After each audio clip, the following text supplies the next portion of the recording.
Hello, നമുക്കെന്നും Thiruvalla വരെ ഒന്ന് പോയാലോ വീണ്ടും? ഗൈസ്, എൻ്റെ ഡ്രസ്സ് എങ്ങനെയാണെന്ന് കമൻറ്റ് ബോക്സിൽ പറയണേ. ഞാൻ കുറേ നാൾക്ക് ശേഷം കേട്ടോ ഈ ഡ്രസ്സ് എടുത്തിടുന്നത്. അതുകൊണ്ട് നിങ്ങളെല്ലാവരും കമൻറ്റ് ചെയ്യണം എങ്ങനെയുണ്ടെന്ന്. പിന്നെ നമ്മളിതാ തിരുവല്ലയിലോട്ട് പോകുമ്പോൾ നല്ല വെയിലുണ്ട് കേട്ടോ.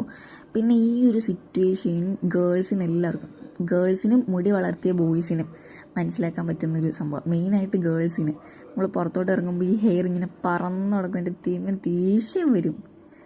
പിന്നെ അവിടെ വന്നിരുന്ന് ഇങ്ങനെ കുറേ നേരം വീഡിയോ ഒക്കെ എടുത്തു. പിന്നെ കുറച്ച് നേരം ഇങ്ങനെ വെയിറ്റ് ചെയ്ത് ഇങ്ങനെ ഇരുന്നു. പിന്നെ കുറേ നേരം കഴിഞ്ഞിട്ടോ അവർ നമ്മളെ വിളിച്ചത്. ലാബിലാണ് നമ്മൾ പോയത്. കുറേ ആൾക്കാരുണ്ടായിരുന്നു, കണ്ടില്ലേ. പിന്നെ എനിക്കെല്ലാം അമ്മയ്ക്കാണ്. അപ്പം അമ്മ അങ്ങോട്ട് പോയി. അമ്മ സ്കാനിങ്ങിന് വേണ്ടി അങ്ങോട്ട് പോയി കഴിഞ്ഞിട്ട് നമ്മൾ കുറേ നേരം ഞാനവിടെ ഒറ്റയ്ക്ക് ഇങ്ങനെ ഇരിക്കുക. എനിക്ക് എന്താക്കണമെന്ന് അറിയത്തില്ല. പിന്നെ അവിടുന്ന് തന്നെ ഞാനിങ്ങനെ കലപില സംസാരിക്കുന്ന ഒരാളായതുകൊണ്ട് അവിടുന്ന് തന്നെ ഒരു പുള്ളിക്കാരി അവിടെ ഇരിപ്പുണ്ടായിരുന്നു. ആ ഒരമ്മ അവിടുന്ന് സ്കാനിങ്ങിന് വേണ്ടിയിട്ടൊന്ന് വന്നപ്പോൾ പുള്ളിക്കാരി ആയിട്ട് സംസാരിച്ചു കുറേ നേരം. പിന്നെ അങ്ങോട്ടും ഇങ്ങോട്ടുമൊക്കെ നോക്കിയിരുന്നു. അവിടെ എഴുതി വെച്ചിരിക്കുന്നത് എന്താണെന്നൊക്കെ ഇങ്ങനെ വായിച്ചുകൊണ്ടിരുന്നു. പിന്നെ അവിടെ വരുന്ന ഓരോരുത്തരെയും ഞാൻ അങ്ങോട്ടും നോക്കുന്നുണ്ട്, അവരെന്നെ തന്നെ നോക്കുന്നുണ്ട്. കാരണം കയ്യിലൊരു ബാഗും പിടിച്ച് ഒരു ഫോണും പിടിച്ച് ഞാൻ അവിടെ ഇങ്ങനെ ഇരിക്കുക. എന്താക്കാനല്ലാണ്ട് വേറെ. കുറേ നേരം റീല് കണ്ടു. പിന്നെ AC ആയതുകൊണ്ട് തന്നെ നല്ല തണുപ്പുണ്ട്. എനിക്കാണെങ്കിൽ നല്ല ഉറക്കവും വരുന്നുണ്ട്. എന്താക്കാൻ അവിടെ ഇരുന്ന് കുറേ നേരം അങ്ങോട്ടും ഇങ്ങോട്ടും വായി നോക്കി.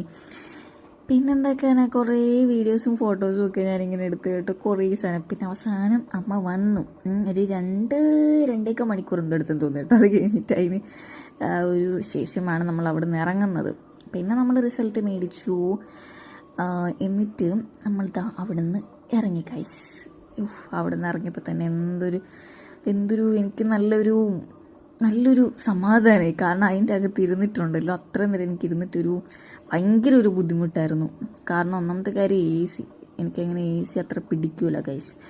രണ്ടാമത്തെ കാര്യം എന്താണെന്ന് വെച്ച് കഴിഞ്ഞാൽ എനിക്ക് ബോറടിക്കുന്നുണ്ടായിരുന്നു. സത്യത്തിൽ നല്ല വെറുപ്പിയായിരുന്നു. പിന്നെ നമ്മൾ തിരിച്ച് വീട്ടിലേക്ക് പോവാണ്. പിന്നെ അത്ര നേരം AC ഇരുന്നുകൊണ്ടാണെന്ന് തോന്നുന്നു എനിക്ക് ഐസ്ക്രീം കഴിക്കാനൊരു കൊതി.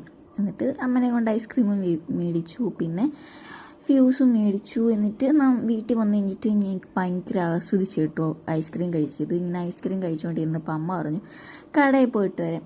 പിന്നെ നമ്മൾ നേരെ കടയിലേക്ക് പോയപ്പോൾ കണ്ടൊരു കാഴ്ച കേട്ടോ. എങ്ങനെയുണ്ട് ആകാശം? നല്ല രസമില്ലേ?